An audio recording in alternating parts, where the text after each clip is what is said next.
The Grand Council Hall floated high above the shining world of Atheron. It was one of the largest buildings in the known galaxy. Thousands of alien leaders sat inside its massive chamber.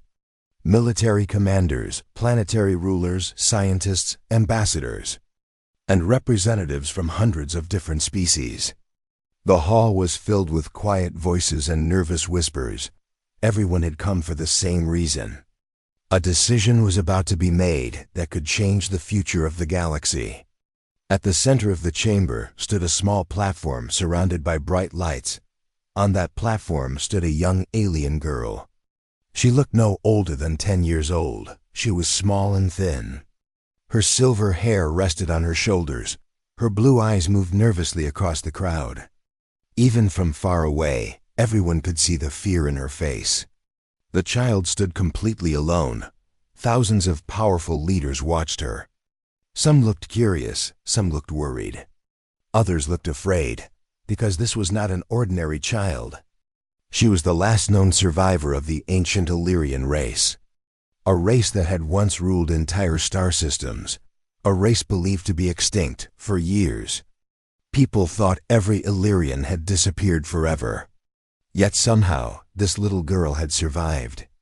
And now she stood before the entire galaxy, waiting to make a choice. The choice was simple. At least that was what everyone believed. The child only needed to decide which government would become her official protector. Several powerful empires wanted custody of her. The wealthiest planets wanted her. The strongest militaries wanted her. Even famous scientific organizations wanted access to her family history. Each group believed they could offer her the best future. At least that was what they claimed. But many people suspected something else. The truth was simple. Power followed the child wherever she went. Whoever gained her trust would gain influence across the galaxy. That was why the council meeting had become so important. A low voice echoed through the hall. "Bring the child forward." The crowd became silent. The little girl slowly stepped toward the center of the platform. Her hands trembled slightly. She looked around the enormous chamber. Thousands of eyes stared back at her. The sight made her even more nervous. Then one of the council leaders spoke. His voice carried through the hall. "You may now choose your guardian." The child lowered her head. For several seconds, she said nothing. The silence felt endless. Leaders exchanged confused looks.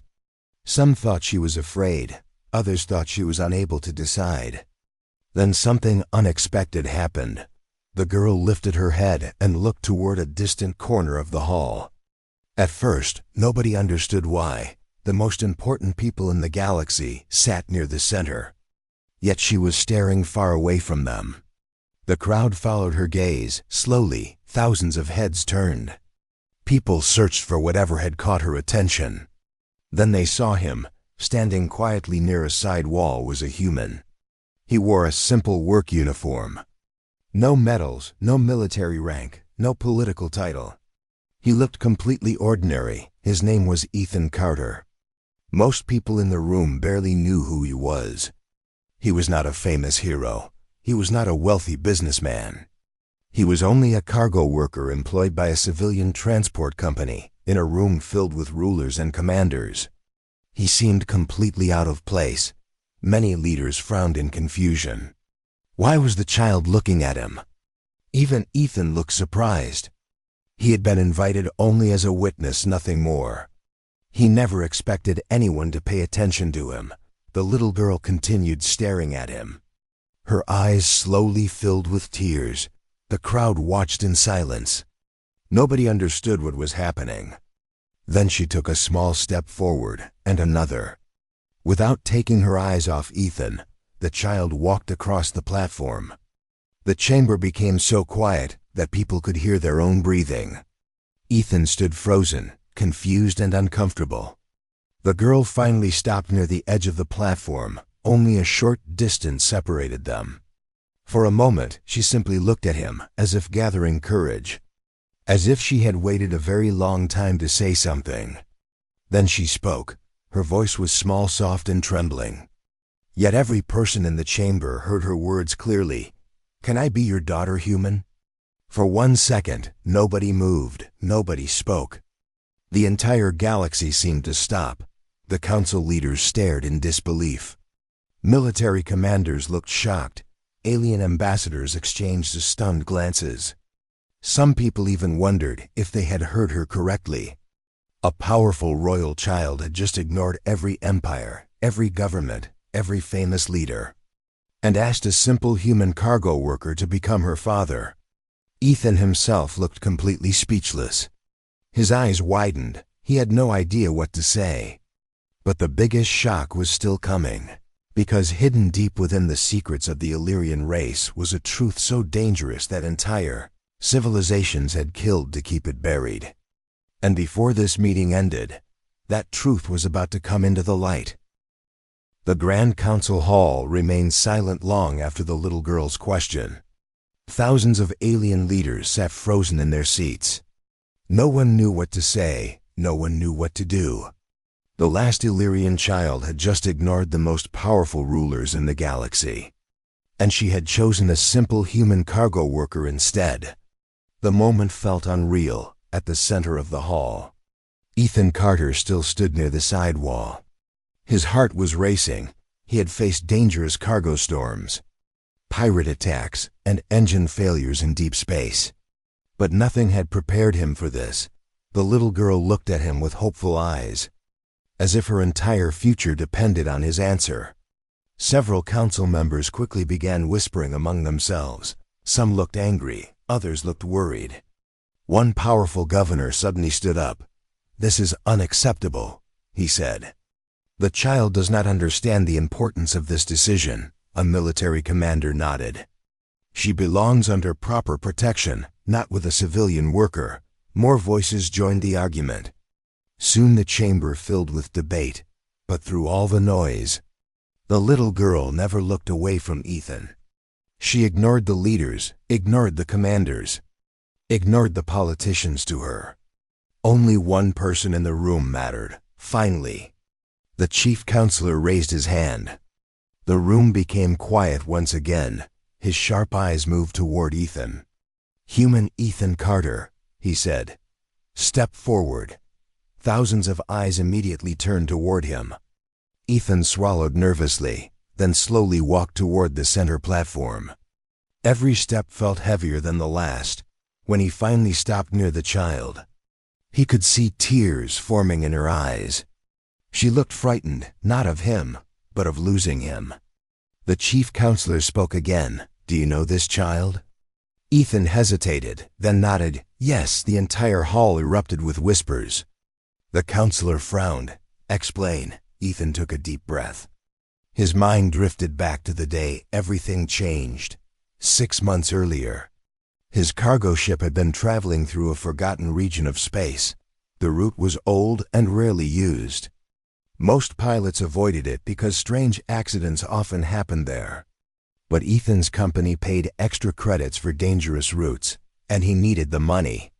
The journey had been normal until the ship's scanner detected an emergency beacon. At first, Ethan thought it was debris. Old distress signals were common in abandoned sectors. But the signal was different. It was active. Someone was still alive. Against company orders, Ethan changed course. The beacon led him toward a drifting escape pod. The pod was badly damaged. Large burn marks covered its surface. Parts of its outer shell had been torn away. It looked like it had survived a terrible attack. Ethan carefully brought the pod into the cargo bay. When the hatch opened, he expected to find an injured pilot. Instead, he found a child, a small alien girl, curled into a corner. Weak, hungry, and terrified, she looked so fragile that Ethan immediately forgot every company regulation. The child flinched when she saw him, as if she expected another enemy.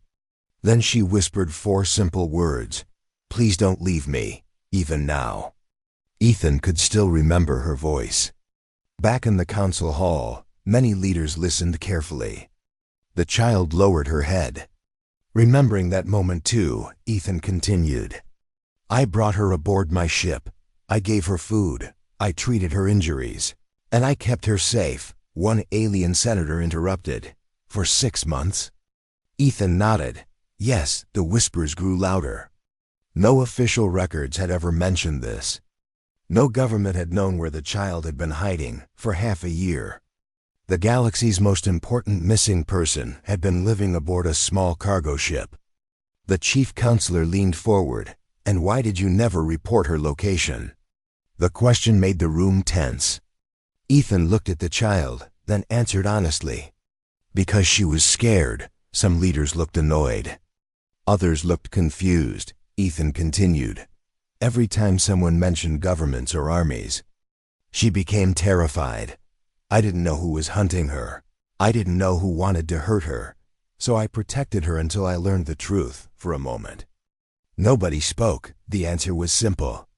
Yet it carried a weight many people could feel. Then suddenly, the giant doors at the far end of the chamber burst open.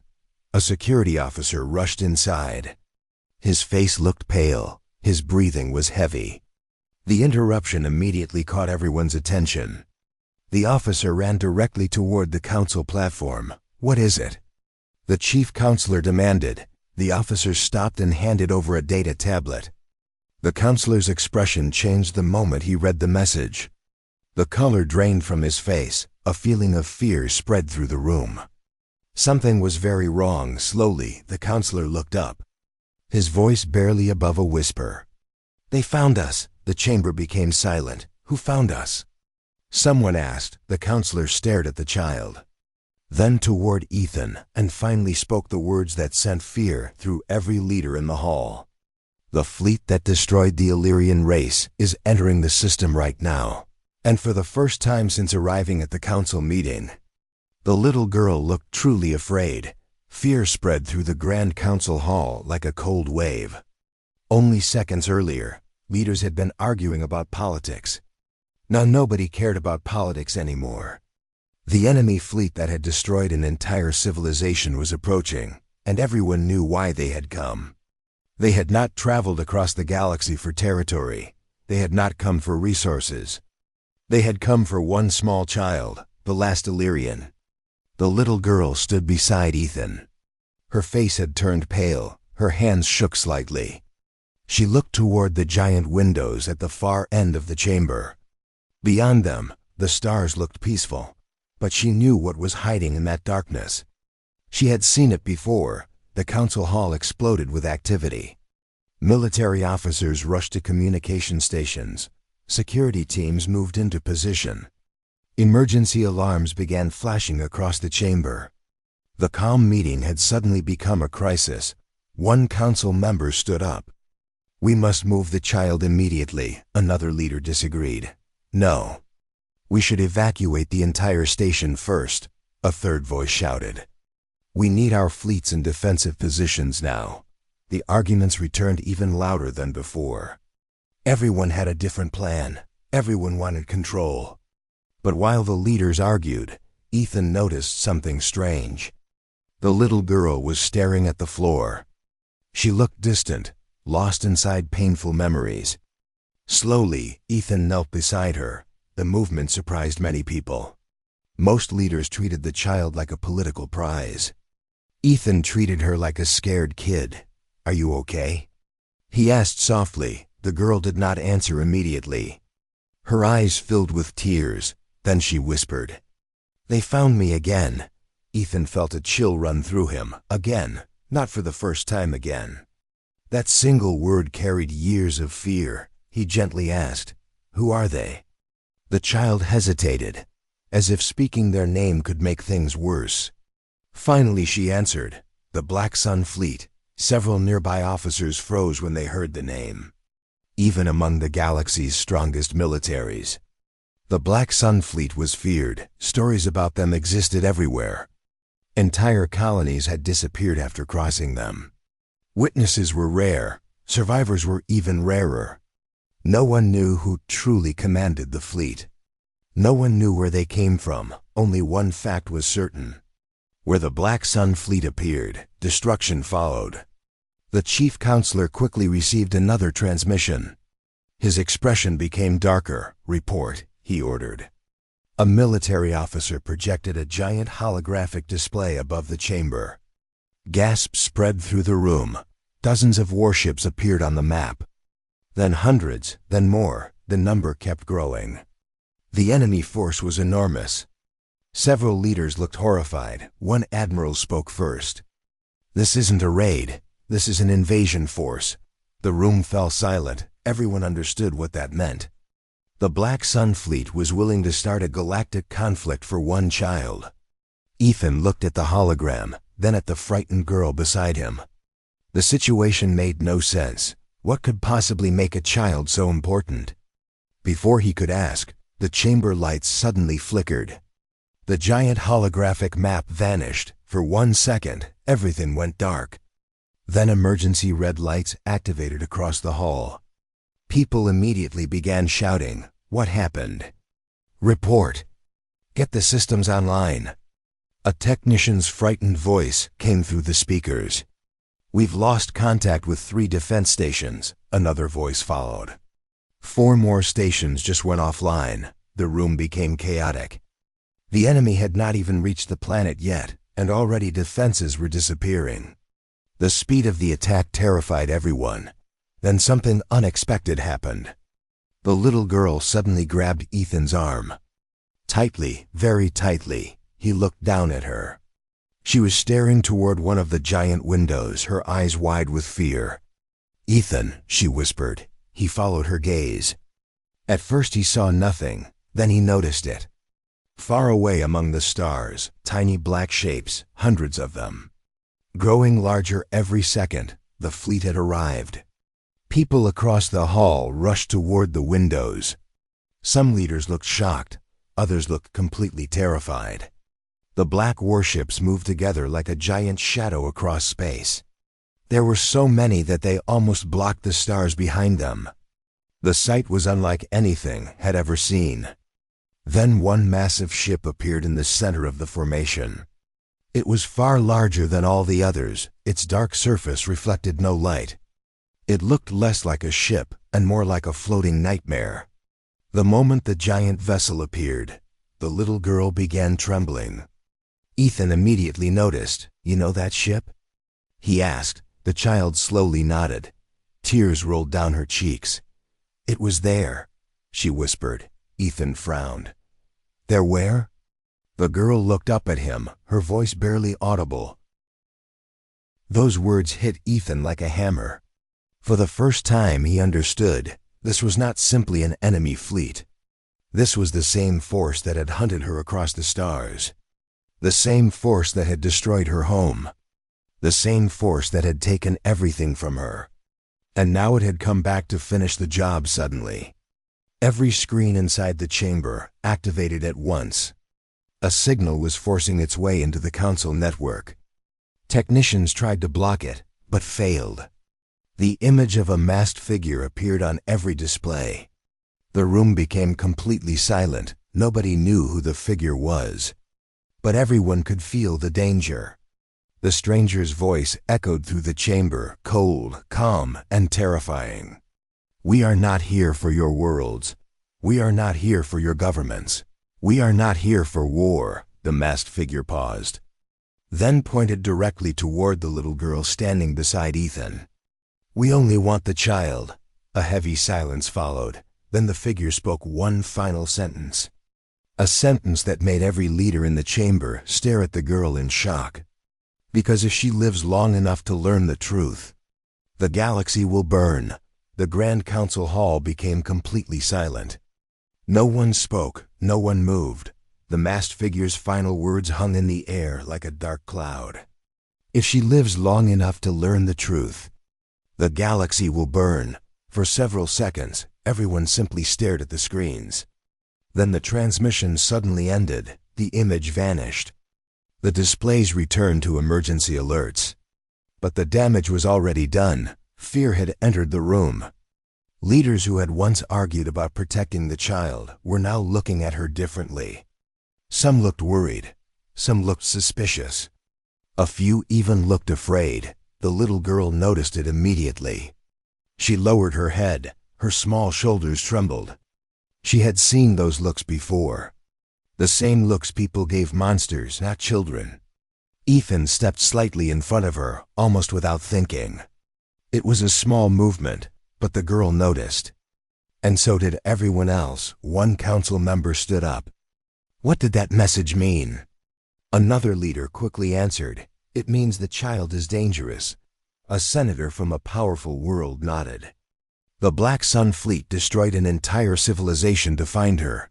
They clearly know something we do not. Soon the room filled with voices again. Louder than ever, some demanded answers, others demanded action. One governor even suggested placing the child under military custody immediately. The word struck the girl like a knife. She took a step backward, closer to Ethan. The human looked around the room. His jaw tightened. Something felt wrong. These people had spent hours calling her a child. Now many were speaking about her like a weapon. The change happened so quickly that it made him uneasy. The chief counselor finally raised his voice. Enough. The chamber slowly became quiet. He looked toward the frightened girl. Then toward the gathered leaders. Fear is not evidence, he said. We still know nothing about this so-called truth. Many leaders reluctantly agreed. The counselor turned to the child. His voice became softer. Do you know what they were talking about? The little girl remained silent. For a moment, Ethan thought she would not answer. Then she slowly nodded. The reaction shocked the room, you know. Someone asked. The child hesitated. Her eyes moved across the thousands of faces watching her. She looked terrified, not because she wanted to hide something, but because she was afraid of what would happen if she told the truth. Ethan gently spoke. You don't have to be scared. The girl looked at him. For a moment, some of the fear left her eyes. Then she took a deep breath and began speaking. When I was little, my mother told me a story. The hall became silent again. Everyone listened carefully. The child continued. She said our people protected something for thousands of years. A secret that was older than every empire. Several scientists exchanged curious looks. The girl swallowed nervously. My mother said only one person in each generation could learn the secret, and one day it would become my responsibility. A military officer frowned. What secret? The child shook her head. I don't know. The answer surprised everyone. You don't know? The officer repeated. The girl nodded. My parents never told me. They said I was too young. A wave of whispers spread through the chamber. The information created more questions than answers. If she did not know the secret, then why was the Black Sun Fleet hunting her? The child continued speaking. The night our world was attacked, my father took me to a hidden escape pod. Tears began forming in her eyes. He told me I had to survive. He told me to run and never come back. The room remained silent. Even the loudest leaders listened carefully now. The little girl looked down at her hands. The last thing he said was, her voice cracked. For a moment she could not continue. Ethan quietly placed a hand on her shoulder. The simple gesture gave her enough courage.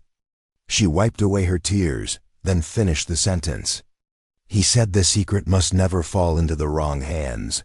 The hall became quiet once more. A strange feeling spread through the room. The puzzle was beginning to take shape. Someone had wanted the Illyrian secret. The Illyrians had refused. And an entire civilization had paid the price. Suddenly a scientist stood from his seat. His face looked pale, almost frightened. The counselor immediately noticed. You know something? The scientist hesitated, then slowly nodded. I know a legend. Every eye in the room turned toward him. The scientist activated a holographic display. Ancient symbols appeared above the chamber. Symbols older than most modern civilizations. My research team discovered these records years ago, he explained. They describe an object hidden somewhere in the galaxy. The room listened carefully. The scientist swallowed hard. The records claim this object was not built by any known species. It existed long before recorded history. A leader frowned. What kind of object? The scientist looked toward the little girl, then answered. A machine. The chamber remained silent. But the scientist's next words changed everything. A machine powerful enough to control entire star systems. Gasps echoed across the hall. The scientist continued. According to the legends, the Illyrians became its guardians, and only their royal bloodline knew where it was hidden. Slowly, thousands of eyes turned toward the child. The realization spread through the room. If the legend was true, then the last Illyrian princess might be the only living person connected to that ancient power. The little girl felt the weight of every stare. Fear filled her eyes once again. Then suddenly the emergency alarms began screaming louder than before. A military officer rushed forward, his face completely drained of color. The Black Sun fleet has launched boarding ships. The room erupted into panic, but the officer wasn't finished. His next words were even worse. They're heading directly for the council hall, and for the first time that day, everyone understood one terrifying fact. The enemy was no longer coming. The enemy had already arrived. The emergency alarms screamed across the Grand Council Hall. Red warning lights flashed on every wall. Security officers rushed through the chamber. Military commanders shouted orders into communication devices. Panic spread among the leaders. Only moments earlier they had been discussing legends and ancient secrets. Now enemy boarding ships were already entering the station. The Black Sun fleet had arrived, and they were coming directly for the child. The little Illyrian girl stood beside Ethan. Her face had become pale. She looked toward the giant windows outside. Small black ships were breaking away from the enemy fleet. Hundreds of them, moving too fast. A security officer ran to the chief counselor. They will reach the station in less than 10 minutes. The room exploded with worried voices. We must evacuate immediately. Move the child to a secure bunker. Call every defense fleet in the system. Everyone had a different idea. Everyone had a different plan, but none of them seemed certain. Fear was controlling the room. Then something unexpected happened. The little girl quietly grabbed Ethan's hand. He looked down. She was trembling, not because of the approaching ships, but because of the people around her. For the first time, Ethan realized something important. The child was not only afraid of the enemy, she was afraid of being abandoned again. The same fear she had carried ever since he found her inside the escape pod. The fear of being left alone. Ethan squeezed her hand gently. A small action, but it seemed to calm her. The chief counselor suddenly pointed toward Ethan. "Human, bring the child with us." Ethan frowned. "Where?" "The underground security vaults." Several leaders immediately agreed. The vaults were deep inside the station, protected by heavy shields. If the enemy entered the station, the vaults would be the safest place, at least in theory. But the little girl immediately shook her head. "No." The room looked at her. The chief counselor frowned. "What do you mean, no?"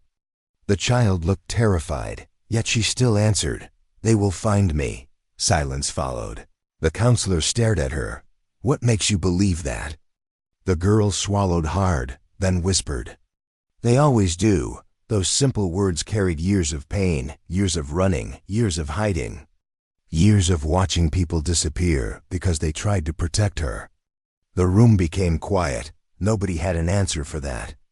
Then a loud explosion shook the station. The floor trembled beneath everyone's feet. Several people nearly lost their balance. A second later, emergency reports flooded the chamber. Enemy boarding craft have breached the outer defense ring. The situation was getting worse by the minute. A military admiral stepped forward. His face looked serious. "We need to separate the child from the civilian immediately." The little girl tightened her grip on Ethan's hand. The admiral continued, "A professional security team can protect her better than he can." Many leaders nodded. From a military perspective, the admiral was correct. Ethan was not a soldier, not a bodyguard, not a hero. He was just a cargo worker, an ordinary man, the kind of person history usually ignored. The admiral looked directly at Ethan. "Hand her over." The chamber waited for his response. Ethan looked at the frightened child beside him. Her eyes were filled with panic. She looked as if the world was about to collapse. And maybe for her, it was for 6 months she had trusted one person. Only one. Now everyone wanted to take her away. Ethan took a slow breath, then answered, "No." The room froze. The Admiral blinked in disbelief. "What did you say?" Ethan's voice remained calm. "I said no." Several leaders stared at him as if he had lost his mind. The Admiral stepped closer. "This is not your decision." Ethan looked directly at him. "Maybe not." Then he glanced at the child. "But nobody has asked her what she wants." The words hit the room like a shockwave. Nobody answered, because he was right. Everyone had been discussing the child. Protecting the child, controlling the child. But very few people had actually listened to her. The chief counselor slowly turned toward the girl. His expression softened. "What do you want?" The entire hall waited. The little girl looked around the room.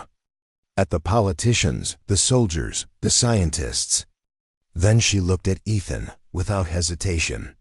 She moved closer to him, and answered with a trembling voice. "I want to stay with him." Silence followed. The answer was simple. Yet it carried more power than any speech given that day. Suddenly another explosion rocked the station. This one was much closer. Pieces of dust fell from the ceiling. Emergency lights flickered. Then security screens throughout the chamber changed automatically. The image that appeared made everyone stop breathing. Enemy soldiers had entered the station. Dark armored figures were moving through the corridors, defeating security teams with frightening speed. They were coming straight toward the council hall. A technician's voice echoed through the speakers. Estimated time until enemy arrival, 7 minutes. The room filled with fear. 7 minutes, that was all they had left. Then the little girl suddenly noticed something on one of the screens. Her eyes widened, instantly. A look of pure terror appeared on her face. Ethan followed her gaze. One figure stood at the center of the enemy force. Unlike the others, this soldier wore silver armor instead of black. The moment the child saw him, she began shaking. Ethan knelt beside her. "Who is that?" The girl stared at the screen, tears forming in her eyes. Then she whispered words that made his blood run cold. "He's the one who killed my father." The image on the security screen froze everyone's attention. Dozens of enemy soldiers were moving through the station corridors. But only one figure mattered, the man in silver armor. He walked calmly through the chaos, as if nothing around him could stop him. As if the entire station already belonged to him. The little Illyrian girl stared at the screen. Her face had gone completely pale. Tears filled her eyes. Her hands shook uncontrollably. Ethan immediately noticed. He had seen her scared before, but never like this. This was not ordinary fear. This was trauma. The kind of fear that stayed inside someone for years.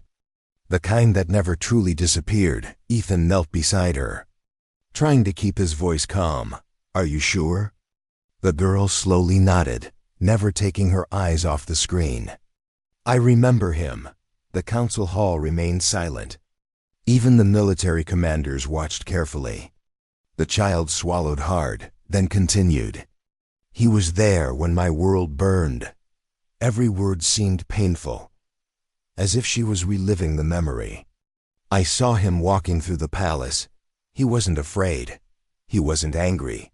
He looked happy." A chill spread through the room. The girl lowered her head. "My father tried to stop him." Her voice broke. For a moment, she could not continue. Ethan stayed beside her, waiting patiently. Finally, she forced herself to speak. "The silver soldier killed him." No one said a word. The pain in her voice was enough. Then suddenly another explosion shook the station. The enemy was getting closer. A security officer rushed into the chamber, his face covered in sweat. "They have reached Sector 12. Several commanders immediately checked their tactical displays. The results were bad, very bad. The station's defenses were collapsing faster than expected. The Black Sun Fleet was not simply powerful, it was overwhelming. The chief counselor looked toward the military leaders. How long can we hold them? The oldest admiral in the room studied the reports, then slowly shook his head. Not long. Nobody liked the answer. But everyone could see the truth. The enemy had planned this attack carefully. They knew the station layout, they knew the security systems, and somehow they always seemed one step ahead. Then a scientist suddenly spoke, his voice nervous. There may be another reason they are moving so quickly. The room turned toward him. What do you mean? The counselor asked. The scientist activated a holographic display. Ancient Illyrian symbols appeared once again. I have been reviewing old records. He pointed at several glowing symbols. These records describe a royal genetic marker. The little girl looked confused. So did most of the room, the scientist continued. The Illyrian royal family carried something unique inside their DNA. Several leaders leaned forward. Interested, the scientist hesitated, then revealed the shocking part. The secret machine may not require a location key. It may require a biological key. The room fell silent. The meaning became clear almost immediately. The machine might only respond to someone from the royal bloodline. Someone exactly like the child. A senator stood up quickly. You're saying she is the key? The scientist slowly nodded. Possibly. Whispers spread throughout the hall. The situation had suddenly become much more dangerous. If the Black Sun Fleet captured the child, they might gain access to whatever ancient power the Illyrians had protected. The little girl looked overwhelmed. She wrapped her arms around herself, as if trying to disappear. The discussion around her made her feel less like a person, and more like an object, a tool, a key, a weapon. The same thing everyone seemed afraid she might become. Then Ethan stood up. Then a scientist suddenly spoke, his voice nervous. There may be another reason they are moving so quickly. The room turned toward him. What do you mean? The counselor asked. The scientist activated a holographic display. Ancient Illyrian symbols appeared once again. I have been reviewing old records. He pointed at several glowing symbols. These records describe a royal genetic marker. The little girl looked confused. So did most of the room. The scientist continued. The Illyrian royal family carried something unique inside their DNA. Several leaders leaned forward. Interested, the scientist hesitated, then revealed the shocking part. The secret machine may not require a location key. It may require a biological key. The room fell silent. The meaning became clear almost immediately. The machine might only respond to someone from the royal bloodline. Someone exactly like the child. A senator stood up quickly. You're saying she is the key? The scientist slowly nodded. Possibly. Whispers spread throughout the hall. The situation had suddenly become much more dangerous. If the Black Sun Fleet captured the child, they might gain access to whatever ancient power the Illyrians had protected. The little girl looked overwhelmed. She wrapped her arms around herself, as if trying to disappear. The discussion around her made her feel less like a person, and more like an object, a tool, a key, a weapon. The same thing everyone seemed afraid she might become. Then Ethan stood up. The giant doors of the Grand Council Hall shook violently. A second impact followed, then a third. Each strike bent the thick metal inward. Sparks flew across the chamber. The emergency alarms screamed without stopping. Thousands of leaders stared at the entrance. Some backed away, others called for security teams. But deep inside, everyone knew the truth. The doors would not hold for long. The little Illyrian girl stood beside Ethan. Her entire body was trembling, not because she feared death, but because she recognized who was coming. The man in silver armor, the man who had destroyed her family, the man who had haunted her nightmares for years. Another massive impact hit the doors. This time a long crack appeared across the center. Several security officers raised their weapons. The chief counselor moved toward the evacuation tunnel. Everyone fall back. He shouted. Leaders rushed toward the exits. The once proud council chamber turned into chaos. But Ethan did not move. The little girl was still standing there. Frozen, unable to run, unable to think, she was trapped inside her memories. Ethan gently placed a hand on her shoulder. "It's okay." The child looked up at him. Fear filled her eyes. "No," she whispered. "It isn't." Before Ethan could answer, the giant doors finally exploded inward. Metal fragments flew across the chamber. A cloud of smoke filled the entrance.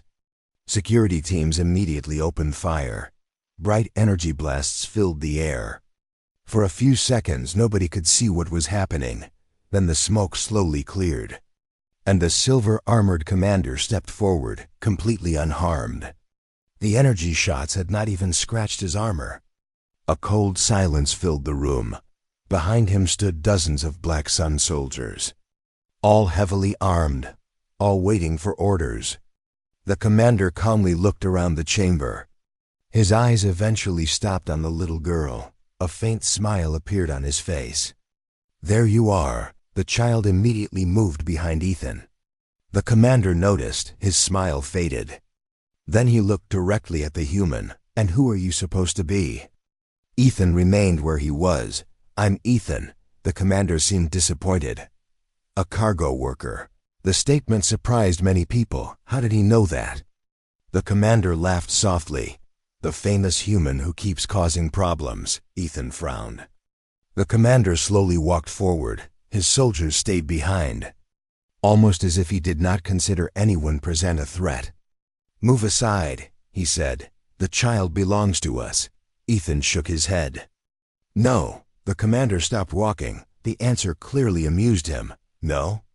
He repeated. "Do you understand who I am?" Ethan's voice remained calm. "I don't care who you are." Several nearby leaders looked shocked. Nobody spoke to the commander that way, nobody.